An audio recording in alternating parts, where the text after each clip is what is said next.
ദേവികുഞ്ഞെ, ദേവികുഞ്ഞെ, ഒന്ന് എഴുന്നേറ്റേ. ആ, എന്നാ കിടപ്പായത്? കാപ്പ് കുടിക്കണ്ടായോ? മണി 10 കഴിഞ്ഞു. കഴിയട്ടെ, എഴുന്നേറ്റിട്ട് ഇപ്പൊ എന്നെ എടുക്കാനാ? ചേട്ടത്തി ഊണാകുമ്പോ വിളിച്ചാ മതി, അപ്പൊ കാപ്പി നമുക്ക് ലാഭിക്കാമല്ലോ. ദേ, മഠത്തിലെ അമ്മാമ്മച്ചും കുറെ അമ്മമാരും കൂടെ വന്നിരിക്കാൻ തുടങ്ങിയിട്ട് മണിക്കൂർ 1 ആയി. ആര്? കുഞ്ഞിന്റെ അപ്പന്റെ മൂത്ത സഹോദരി മഠത്തിലെ. എന്റെ പള്ളി അത് സംഭവിച്ചോ? എളുപ്പം അങ്ങോട്ട് ചെല്ല്. ആ സുഖു കുഞ്ഞിനെ കുറിച്ച് ഏതാണ്ടൊക്കെ പറഞ്ഞു കൊടുത്ത് പിരി കയറ്റുന്നുണ്ട്.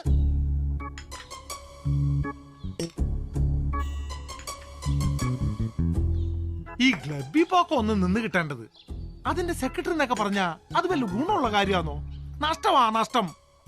അച്ചായന് 2 പിടിപ്പിക്കണമെങ്കിൽ അത് ഇവിടെ വെച്ചായ പോരെ. ഇത് കണ്ടവനും പോണവനും പള്ള നിറയെ കുടിച്ചേച്ച് ഡേവിഡിന്റെ പറ്റിൽ എഴുതിക്കോന്ന് പറഞ്ഞൊരു പോക്കല്ലയോ?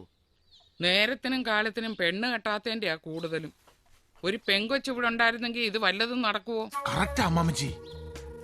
അല്ലാതെ ഞാനിതിപ്പോ എത്രാന്ന് വെച്ചോ ഉപദേശിക്ക? ഒരിക്കൽ ഞാൻ ഏതാണ്ട് പറഞ്ഞപ്പോ എന്നോട് പറയുവാ, വണ്ടി ഓടിക്കുന്നവൻ ആ പണി ചെയ്തേച്ചാ മതിന്ന്. ആ, അതൊന്നും കേട്ട് നീ പിന്മാറണ്ട.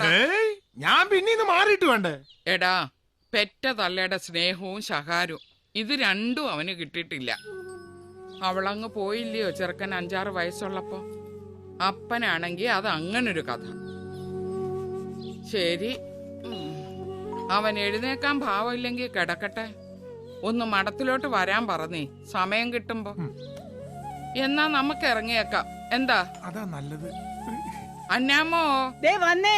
ഉടനെ ഒന്നും എഴുന്നേക്കുന്ന ഭാവമില്ല. അമ്മമാര് ഊണ് കാണുമെങ്കിൽ പറയണേ. ഇല്ലെന്നമ്മേ, ഞങ്ങൾ ഇറങ്ങുവാ. എന്നാ ഇത് അവന്റെ കൊടുത്തേക്ക്.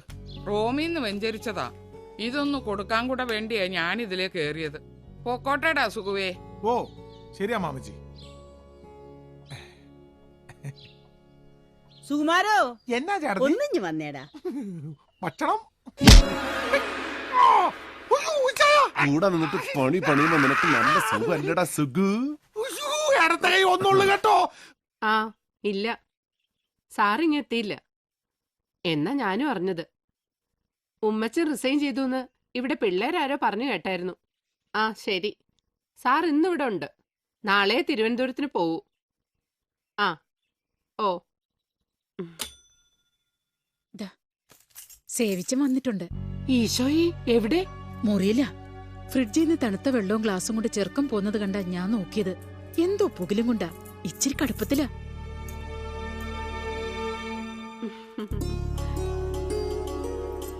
ഇന്നായാലമ്മേ ഇത് വെച്ചോ. ഇവളുടെ കല്യാണം കൂടാൻ സാറുണ്ടെങ്കിൽ ഞങ്ങൾ 2 ആളും കൂടി അങ്ങ് എത്തിയേക്കാം. ഇല്ലേ, എന്നെ പ്രതീക്ഷിച്ചാ മതി. ഓ,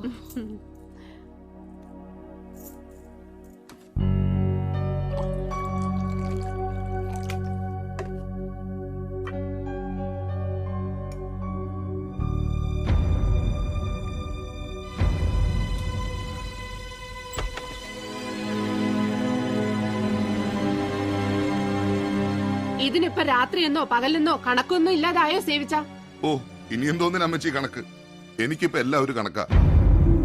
സേവിച്ചിനെങ്ങനെ കുടിച്ചു കുടിച്ച് അങ്ങനെ തീരും. അപ്പന്റെ അമ്മച്ചിയുടെയും കണക്ക് പുസ്തകത്തിൽ നിന്ന് എന്നോ വെട്ടിപ്പോയ പേരല്ലേ എന്റേത്.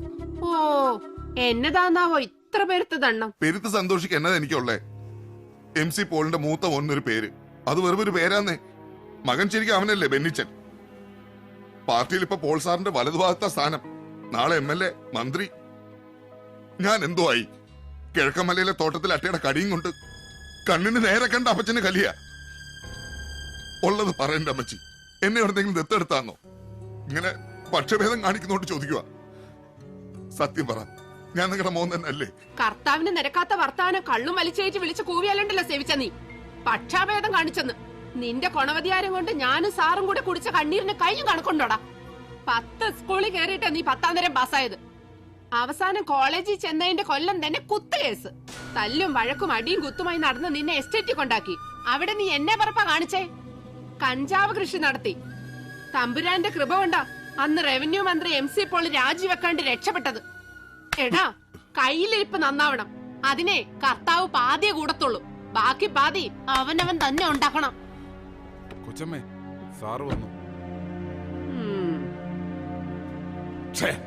ഒരു പറ്റു പറ്റിയല്ലോ. എന്നാ? ഞാൻ ഇയാളോട് പറയാനുള്ളതല്ലേ, വീട്ടിൽ നിന്ന് ഇറങ്ങുമ്പോ ഒരു റീത്ത് ഇടുക്കിക്കകത്ത് വെച്ചേക്കണമെന്ന്. ഒരു റീത്ത് ഉണ്ടായിരുന്നെങ്കിൽ ആ പിള്ളേരുടെ വീട്ടിൽ വെറും കൈയോടെ കയറി ചെല്ലണ്ടായിരുന്നു. റീത്തുമായി ചെല്ലുമ്പോ അറിഞ്ഞോണ്ട് ചെന്നതാണെന്ന് വ്യക്തമായില്ലേ? അത് ശരിയായിരുന്നു. ഒരു മരണ വീട്ടിൽ പെട്ടെന്ന് കയറി ചെല്ലുമ്പോ അത് റീത്തുമായിട്ടാകുമ്പോ ഇമ്പാക്ട് ഡബിളാ. ഓ, ഇത് ഞാനെപ്പോ വന്നു?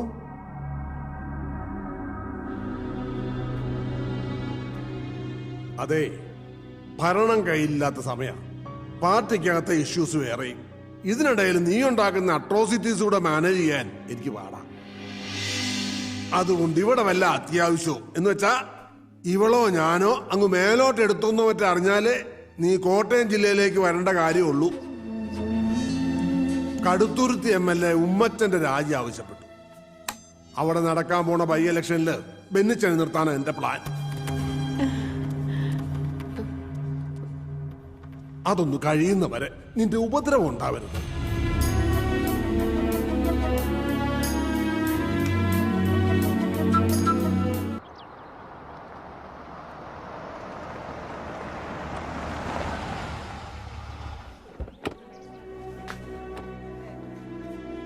ഇതിപ്പം ഏതാണ്ട് 10 ദിവസമായി റൂമിൽ നിന്നും പുറത്തോട്ടിറങ്ങിയിട്ട്.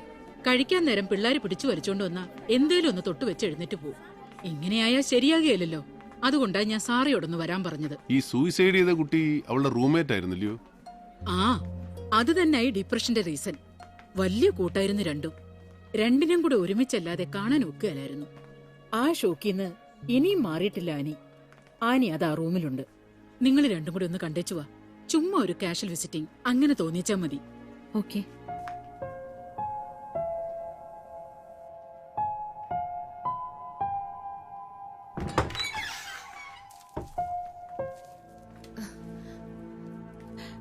ഇത് എന്നാ കോലവാടി?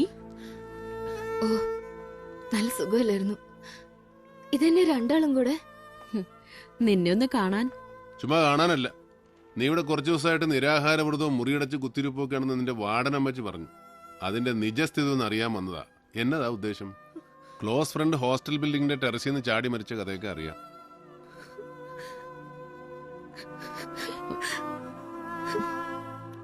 അവളെ കരയിപ്പിച്ചു. അങ്ങനെ കരഞ്ഞാലെങ്ങനാ? നീ ആ മൂടിന്ന് പുറത്തു വരണം. എന്നിട്ട് ക്ലാസ്സിൽ പോയി തുടങ്ങണം. ഞങ്ങളുടെയൊക്കെ പഴയ ആനിയായിട്ട് മാറണം. എന്നാ? ഞാൻ ശ്രമിക്കുന്നുണ്ട്. ഓർഫനേജിൽ വെച്ചിട്ടുള്ള പരിചയമായിരുന്നു അർച്ചനയായിട്ട്. എന്നെ പോലെയല്ല, പാരന്റ്സിനെ ഓർമ്മ വെക്കും മുമ്പേ നഷ്ടപ്പെട്ടതായിരുന്നു അവൾക്ക്.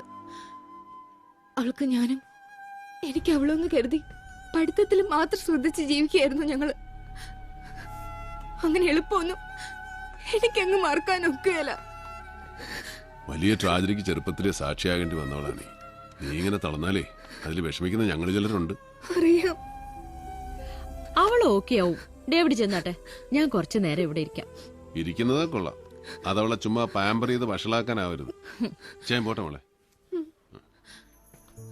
ആ അതെ, ഇനി ക്ലബിൽ ചെന്നിരുന്ന് ഇതിന്റെ പേരും പറഞ്ഞ് കള്ളു കുടിച്ച് നേരം വെളുപ്പിക്കണ്ട. നേരത്തെ കാലത്തെ വീട് പിടിച്ചോണം. ഞാൻ വിളിക്കും.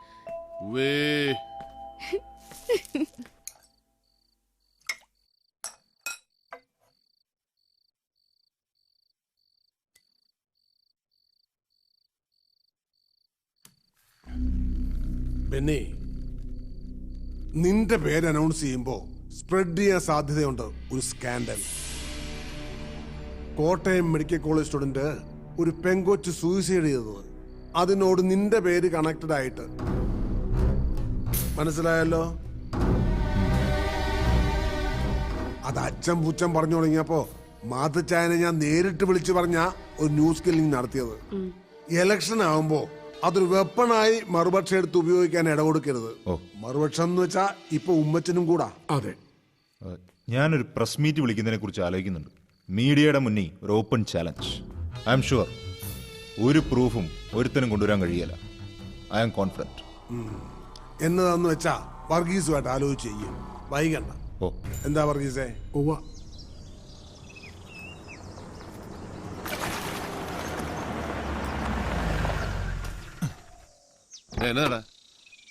ഇരി, ഞാനിപ്പോ വരാം. എനിക്ക് ക്ലബിൽ ചെന്നിട്ട് അർജന്റ് കാര്യമുള്ള പോവാന്നേ.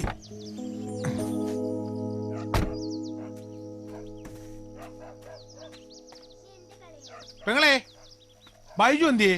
ആ കാലത്തെ പോയായിരുന്നു. കാലത്താ? ഉം. അവന്റെ പരോള് തീരുന്ന നാളല്ലയോ? ആ എനിക്കറിയാൻ മേല. പോയി.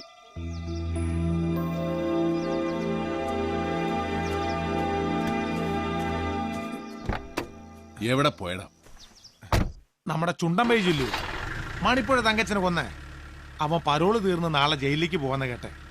എനിക്കൊരു മരുന്ന് അച്ചായന്റെ അപ്പച്ചന് കൊടുത്തേക്കണ്ടായിരുന്നു. നാളെ പരോള് തീരുന്നവൻ ഇന്നേ മുങ്ങിയത് എന്തിന്? അവന് ജയിലിലെ മീൽ സത്രയ്ക്ക് പിടിച്ചു കാണും. നീ വണ്ടി എടുക്കടാ പോപ്പ.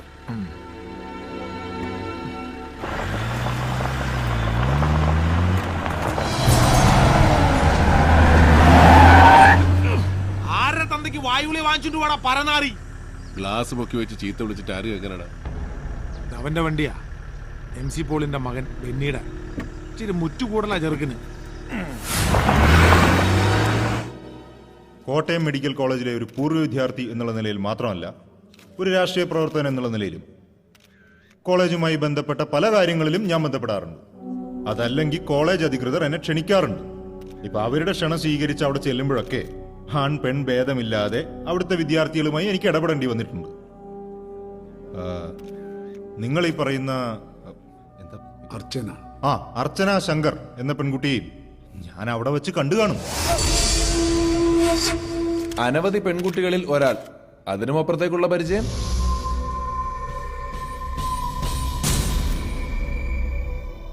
സുഹൃത്തെ, ഈ ചോദ്യവും ഒരു മാധ്യമ പ്രവർത്തകന്റെ ജിജ്ഞാസയും, കേൾക്കാൻ ആഗ്രഹിക്കുന്ന ഒരു ഉത്തരം, അതല്ലെങ്കിൽ പറയുന്ന മറുപടിയിൽ നിന്ന് വേണ്ട മറുപടി ഉണ്ടാക്കിയെടുക്കാനുള്ള നിങ്ങളുടെ ഈ സ്കിൽ, ഒരു പൊതുപ്രവർത്തകന്റെ ജീവിതം ഇത്തരത്തിലുള്ള ചെളിവാരിയറിയലുകളൊക്കെ സഹിക്കാൻ ബാധ്യസ്ഥമാണ്.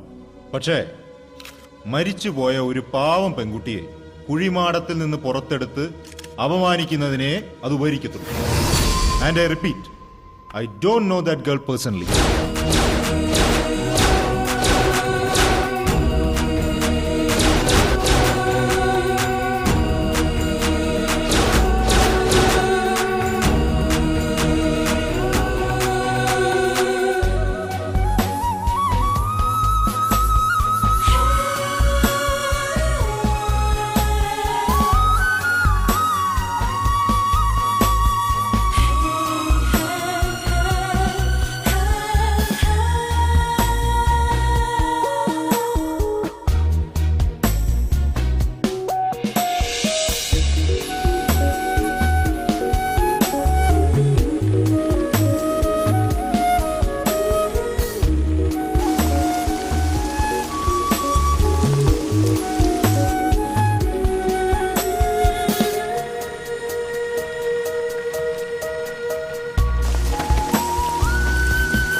എപ്പോ?